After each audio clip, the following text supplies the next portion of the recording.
Hello, this is Greg Allison with Green Greg's Garden and Worm Farm, coming to you with another wild edible, wild medicinal that is considered to be a strong antiviral. In fact, it's used properly to fight flu. And with some of the things going around, a lot of people are quite interested in this particular plant. And this is elderberry. And these berries are a little bit past their prime. Some of them are. I got some bushes where they're all green. This is the only one that had some ripe ones on it. But this is also the elder mother, queen of the underworld, according to old European lore. Why in the world would they give it such a dark name? Well, there's a lot of superstition around this tree, probably because it is both helpful, medicinal, and poisonous. It's also deadly. That's the things that you need to know about this plant. And it's pretty typical that your medicinal plants will have a toxicity to them. The toxicities of this come mainly in your anthocyanidins, anthocyanidins, or your cyanogenic glycosides. Yeah, okay, that's a mouthful for us hillbillies, right? So one of the key things about this, if you look at the leaves are pinnate, which means they come out in opposition to each other. See this? Ding, ding, ding. That's how the leaves on this plant look. And I could show you some greener plants probably somewhere else later. See how all these leaves look? They're all, that's a pinnate pattern. And the scientific name for this plant is Zambucus nigra for this particular variety, which is one of the varieties that have black berries.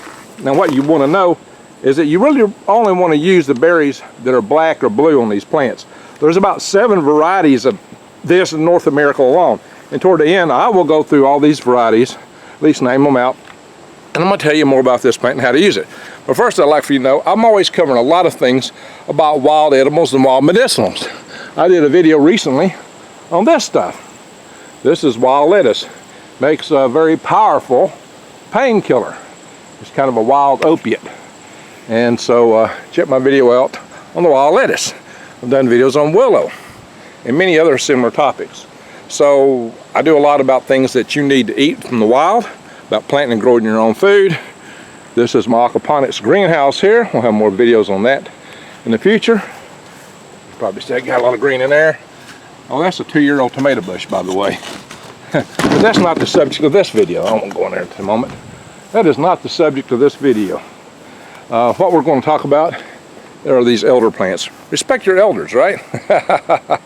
Now, subscribe to my channel if you haven't already done it.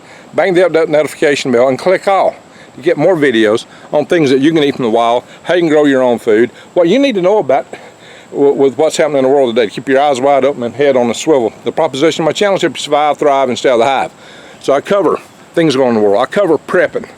I cover that you really need to grow your own food. And in that line, what you need to do is go to True Leaf Market, where you can get seeds to grow your own garden. Heirloom seeds you can really plant from. You can even grow if you live in your living room, if you live in town, because I do videos on how to grow microgreens in your living rooms. Check my videos below on that. So True Leaf Market, link below. And you really need to prep right now. Go to $100 off prepwithgreg.com of a 4-week supply of food. 4 weeks, $100 off. Can't beat that. Buy all you can. I'll tell you more about that later. Link below, prepwithgreg.com. So let's get back into elderberry. As I said, respect your elders. So one of the things about this, why it's such a good antiviral, if you take one of these berries, you see all that? It's very juicy. So what that'll make you think of is that it actually marks the virus, kind of like it's marking my hand. Although that's the coloration. By the way, you can use this with the alum and make a dye out of it. Yes, you can make a dye from these berries, as you can pokeberries I talked about just yesterday. This makes a very good dye. Just mix it with alum. And the dye is kind of a, what color does it give you? Like a bluish color. Yeah, kind of a blue. But so you can use it as a dye. You can use it as medicinal. Yeah, you can use this in jellies and syrups and jams. And what it does, like I said, is it kind of marks the virus.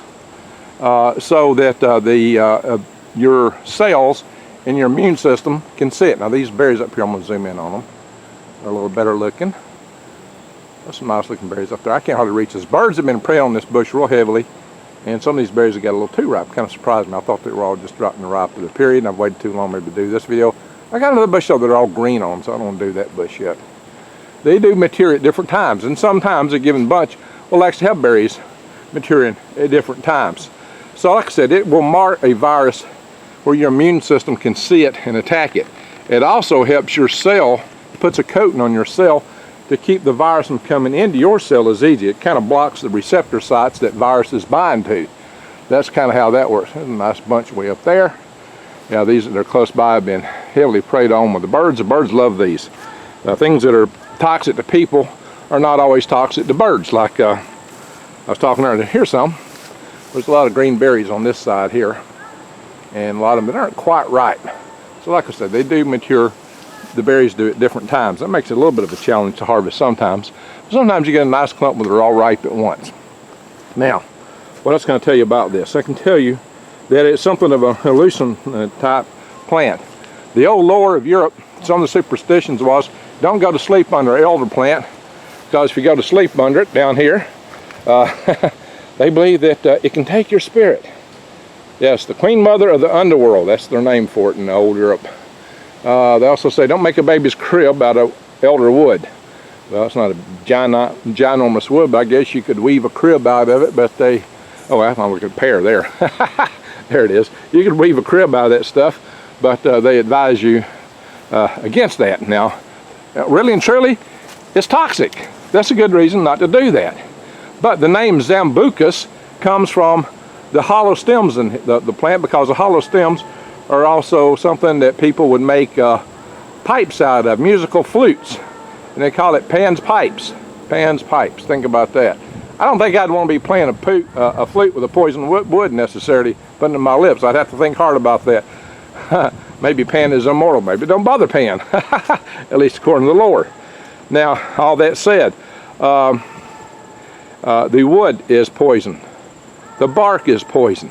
The roots are poison. The leaves are poison. The berries are poison. To eat it, you're supposed to cook it.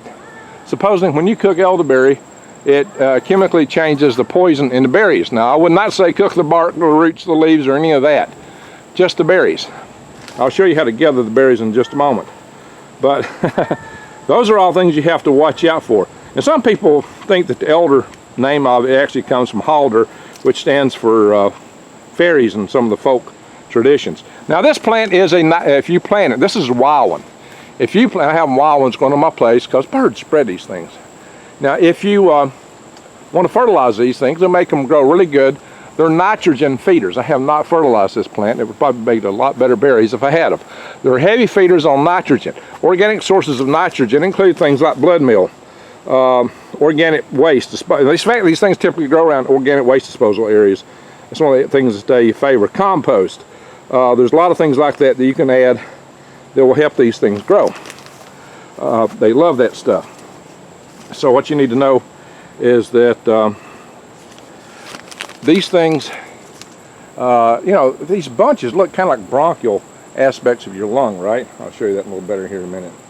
But this stuff pushes the toxins out of your body, the different products. And some people do use the barks and the roots to make medicinals. They use it in small amounts, so we're not going to go into that.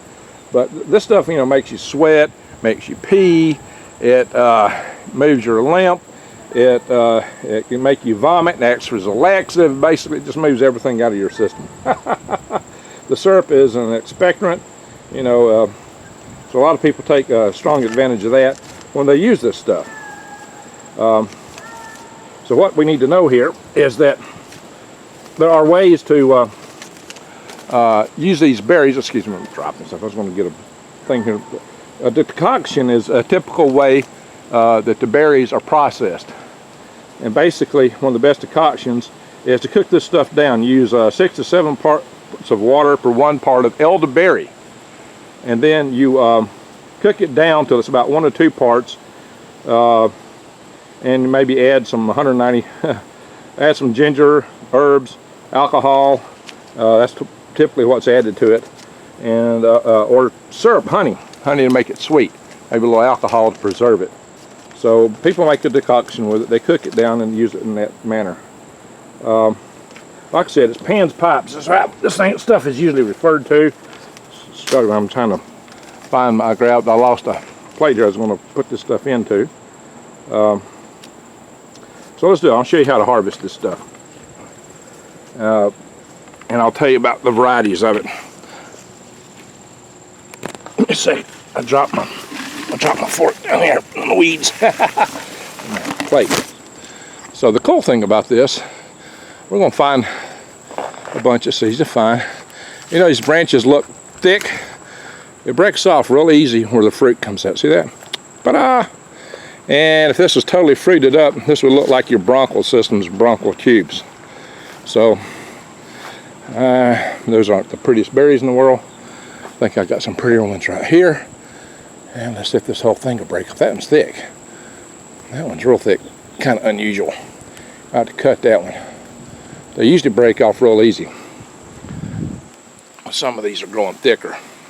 Basically, the way to get these, though, is you take a plate. This is kind of hard to do and hold the phone. I mean, hold the camera. I'm not using a phone camera.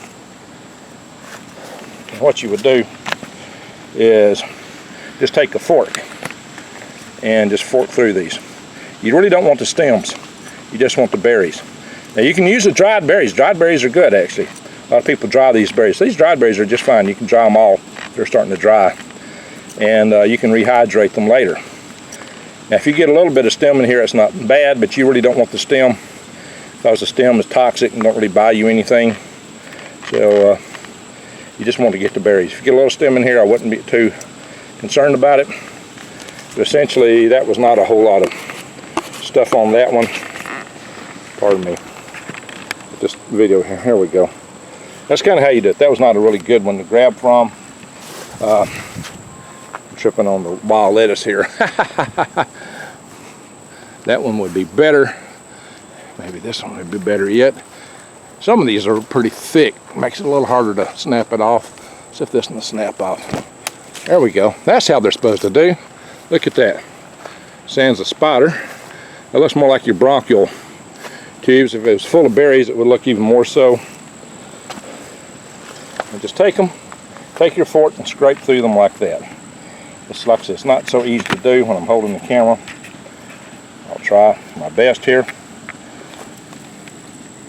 But this is how you harvest the berries. Just with a fork, camera. Maybe I need to get somebody else to hold all this for me and just fork through them. So that's how you harvest the berries.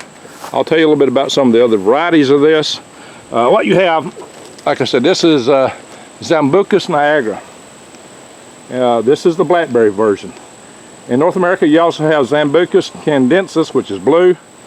You have Sambucus calicapra, which grows on the west coast. Oh yeah, so this Niagara, it grows you know, up and down the east coast and the Gulf area. The candensis is pretty much the same area. These are real popular in the west, east of the country, I mean. In the west, you have the calicapra, the Sambucus cerula, which is in the west, North America. It's got a blueberry.